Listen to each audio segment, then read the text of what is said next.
COA, ano po ba ang diferensya o pagkakaiba, confidential from regular, with respect to one is procurement and second is liquidation?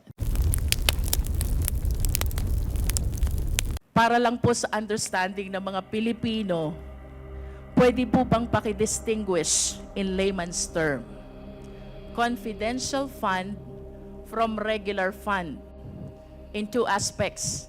One is procurement, second is liquidation.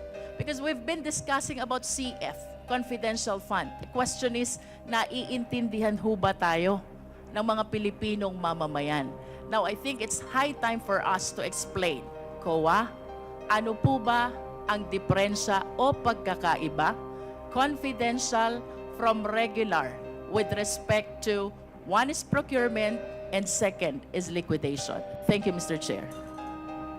COA, any representative from COA? Yes, Attorney Camora.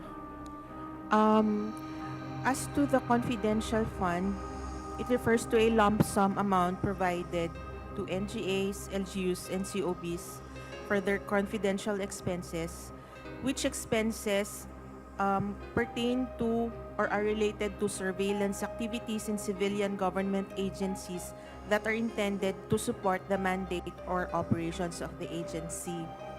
The audit of the confidential fund is based on the... Can we explain on the process of procurement or disbursement?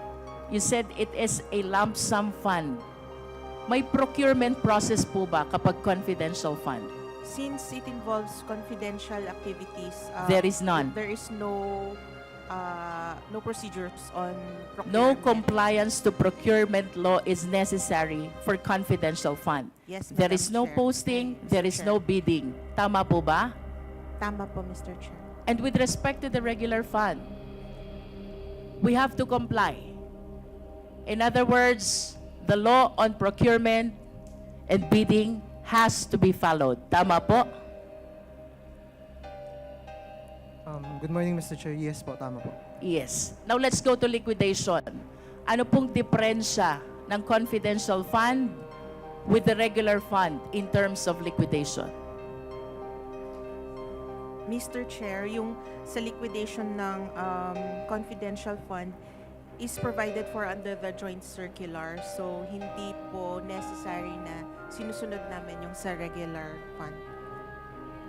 Summary and in layman's term, ma'am, how do you make it more understandable for the Filipino people? Pagdating ng liquidation, distinguish natin CF from regular fund.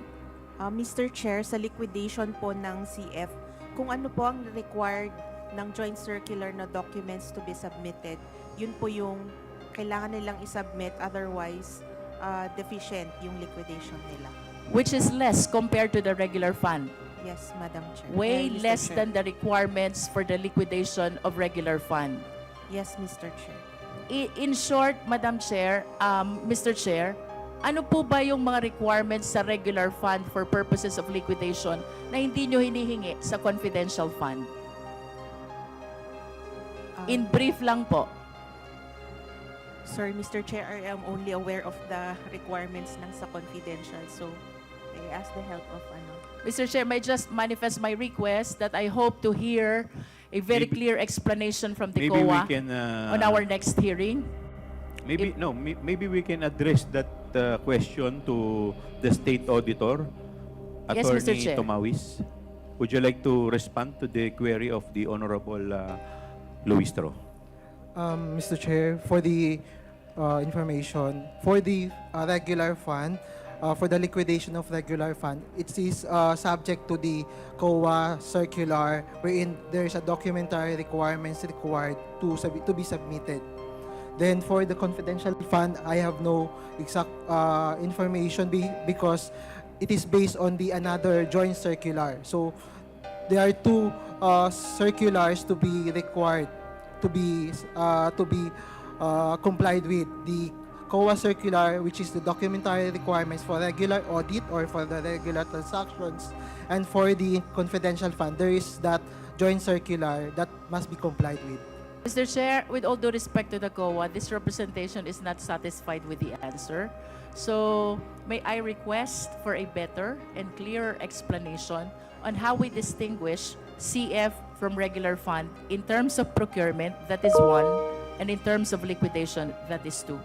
We will be looking forward, Mr. Chair, to listening to the discussion and explanation of the COA on our next hearing. Thank you, Mr. Chair. Thank you. Mr. Chair, Yeah, the Honorable Vice Chair Acop. may I just ask some clarification which is connected with the questions of the Honorable Luistro? With the indulgence of the Honorable Junicio, please proceed. Thank you, Mr. Chair. May I know from COA or from DBM, doon po sa mga GAA natin, magkahiwalay po yung provision ng intelligence at sa confidential funds. Di po ba? Would you agree with that? Yes, Mr. Chair. Yes. So, bakit po magkaiba? Bakit may separate provision yung intelligence fund, may separate provision yung confidential fund? Attorney Camora, please respond. Mr. Chair, saga din po yung difference actually po. Which is, ang intelligence fund po ay refers to those intelligence information gathering of uniformed and military personnel, and it has something to do with national security, while sa confidential expenses is for the civilian government po. Specifically for what? That are intended to support the mandate or operations of the agency. Now, may I know if they are also required to submit reports of the utilization of these funds? Intel funds po, Both Mr. Chair. funds. Yes, Mr. Chair. To whom should they submit reports regarding their utilization?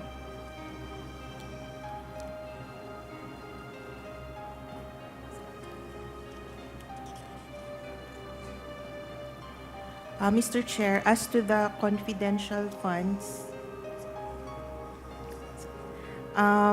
they need to submit for NGAs to the President of the Philippines, the Senate President, and the Speaker of the House of Representatives, and to other agencies to the Department Secretary. As to the Intel Fund, they submit their accomplishment report to the President of the Philippines. Now, may I know what agency would look after the reporting of such? Sino po ang tumitingin kung ito'y nako-comply? Because I think this is part of the GAA, and the GAA is a law.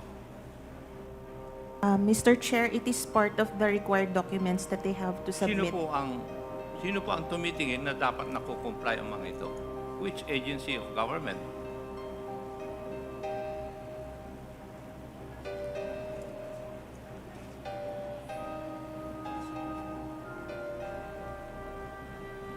Kasi lahat po ng GAA may provision tungkol sa intelligence fund at saka confidential fund.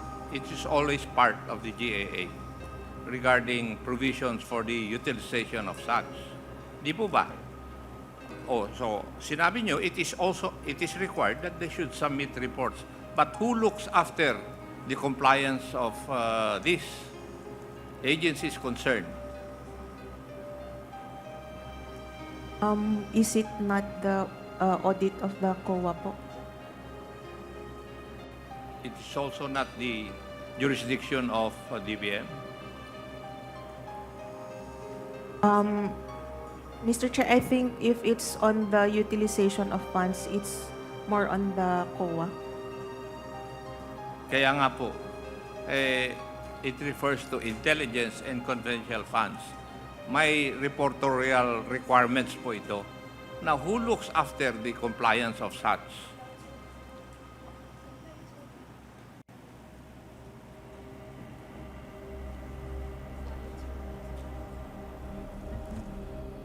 Mr. Chair, kung yung sa liquidation po, sa COA po siya nagpupunta yung reports po.